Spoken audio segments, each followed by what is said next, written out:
Você que tem plano de saúde, você sabe o que é uma NIP? NIP quer dizer Notificação de Intermediação Preliminar. A ANS, depois de receber uma reclamação do cliente de plano de saúde, ela notifica a operadora tentando resolver o problema antes de gerar um processo na justiça. A ANS ouve e interage tentando evitar que uma dúvida ou conflito chegue à justiça. É uma forma de resolver conflitos entre clientes que usam plano de saúde e as operadoras, tipo a Amil, Sul América, Golden Cross, por exemplo, né? A NIP foi criada pela ANS, Agência Nacional de Saúde Suplementar, e vem dando super certo. A NIP é um instrumento, entre aspas, de conciliação entre cliente e operadoras e administradoras de benefício. Sendo assim, é uma conversa que a ANS abre entre as partes envolvidas. É uma fase pré-processual, ou seja, antes de formalizar uma ação judicial. Existem dois tipos de NIPs. NIP assistencial, quando a operadora nega um procedimento que o cliente precisa, tipo um exame, uma internação, uma cirurgia. A NIP assistencial, ela é referente a toda e qualquer restrição de acesso às coberturas. Já a NIP não assistencial refere-se a outros temas em que o beneficiário do plano de saúde seja prejudicado pela conduta da operadora, tipo reajuste acima de inflação e negativa de implantação de contrato, quando o cliente não é aceito por algum motivo, por exemplo, por gravidez, por obesidade ou por possuir alguma doença pré-existente. A NIP surgiu da necessidade de descongestionar a justiça.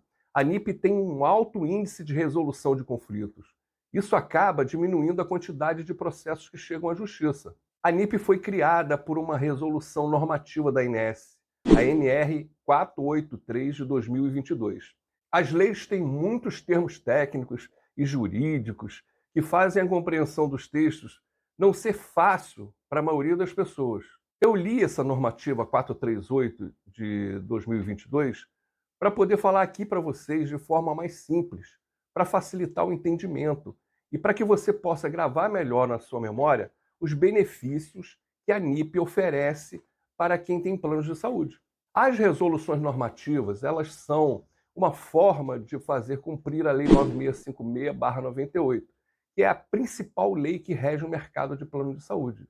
As resoluções normativas foram criadas pela ANS nas reuniões da sua diretoria colegiada para os conflitos do setor de saúde suplementar e passam a ter o poder de lei. Quando as resoluções normativas entram em vigência, as operadoras, seguradoras e as administradoras de benefício têm que acatar estas decisões. Como funcionam as NIPs? O cliente insatisfeito com a sua operadora ou administradora, ele entra em contato com a ANS para fazer uma reclamação.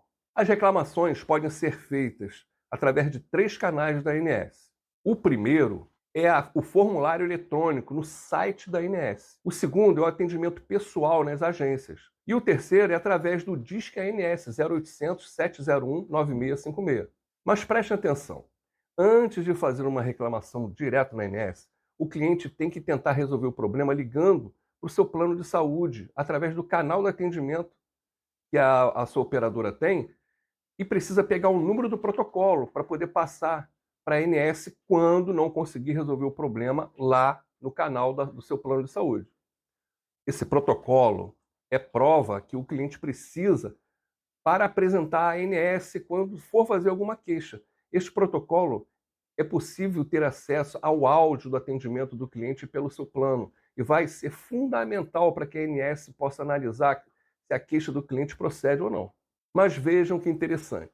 Muitas vezes, importante ressaltar isso, quando um procedimento é negado ao cliente, é por motivo contratual, ou seja, é baseado no contrato que o próprio cliente assinou.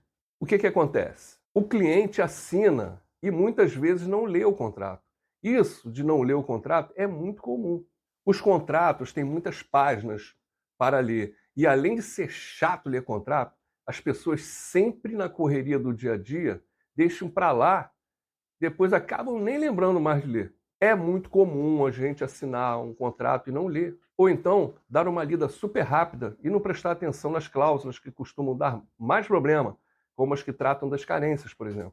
As carências contratuais são baseadas na Lei 9656 de 98. As carências contratuais variam bastante conforme o procedimento a ser utilizado pelo cliente. Então, se o cliente ainda não tiver cumprido a carência, ele precisa cumprir naturalmente. O cliente terá o procedimento negado se ele não cumprir a carência. Então, vejam bem, neste caso específico, o cliente tem que conferir no contrato dele quando terminará a carência para o procedimento que está precisando. Mas supondo que o cliente, após verificar seu contrato, verificar que é negativa da cobertura do procedimento, não tem motivo, aí sim ele precisa acionar a ANS. Mas nunca é demais lembrar que para registrar uma queixa na ANS, o cliente precisa do protocolo de atendimento que ele teve no seu plano de saúde, na sua operadora, administradora de benefício ou seguradora. Aqui, só para deixar exemplo de operadoras, tem a Amil, tem a Golden Cross, tem a SIM.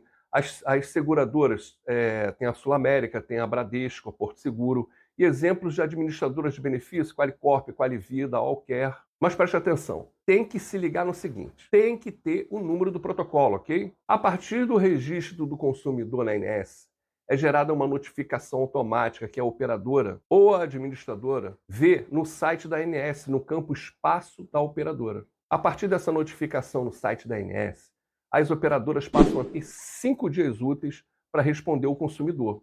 Então, vamos lembrar o passo a passo que o cliente precisa para seguir, para quando tiver alguma negativa de assistência da parte do seu plano de saúde. Vamos lá. Ligar para a sua operadora, ou seguradora, ou administradora de benefício, para registrar a tentativa de resolver o problema quando o número do protocolo vai ser gerado. Depois, ligar para a ANS e informar o número do protocolo do atendimento que teve no seu plano, do seu atendimento. Aguardar a resposta do seu plano no espaço de 5 dias úteis. Uma vez sendo notificada por uma NIP, a operadora passa a dar mais atenção ao que o cliente reclama. No caso do cliente ter razão, em última instância, pode ela, a operadora, receber uma multa ou uma punição administrativa. Isso faz com que as operadoras cogitem a possibilidade de que realmente o cliente possa ter razão e ela não sofrer punição atendendo lá a solicitação do cliente.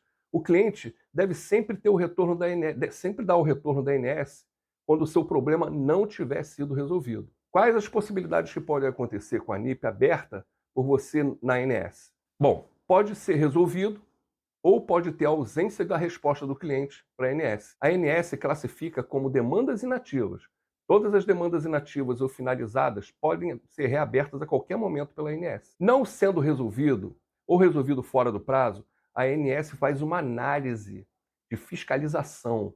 Nesse caso, a ANS faz um checklist para saber o porquê, e aí vai ser analisada 3 possibilidades ali do porquê não foi resolvido. Primeira, a ANP, quando não procede a queixa, quando o cliente não tem razão e, nesse caso, o cliente é informado sobre isso. A segunda é o RVE, reparação voluntária e eficaz por parte da operadora em relação à reclamação do cliente. Aí está tudo resolvido. E a terceira é a NR, quando não é resolvida, quando a operadora não resolve a reclamação do cliente. Essas são as 3 situações que podem acontecer. Então, você sabe o que acontece quando a NIP não é resolvida? Quando a operadora não resolve o problema do cliente, já tendo passado pelos procedimentos prévios lá, a operadora, a seguradora ou a administradora recebe uma punição. Tá? São aplicadas penalidades e até mesmo medidas previstas no âmbito da intervenção fiscalizatória, ou seja, aí pode haver abertura de processo, aplicação de multas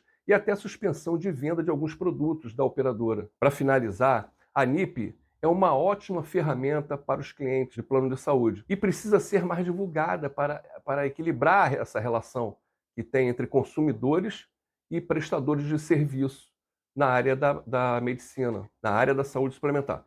Então, fica aí a minha dica aí. Se você gostou, dá um ok aí pra gente, aí embaixo aí.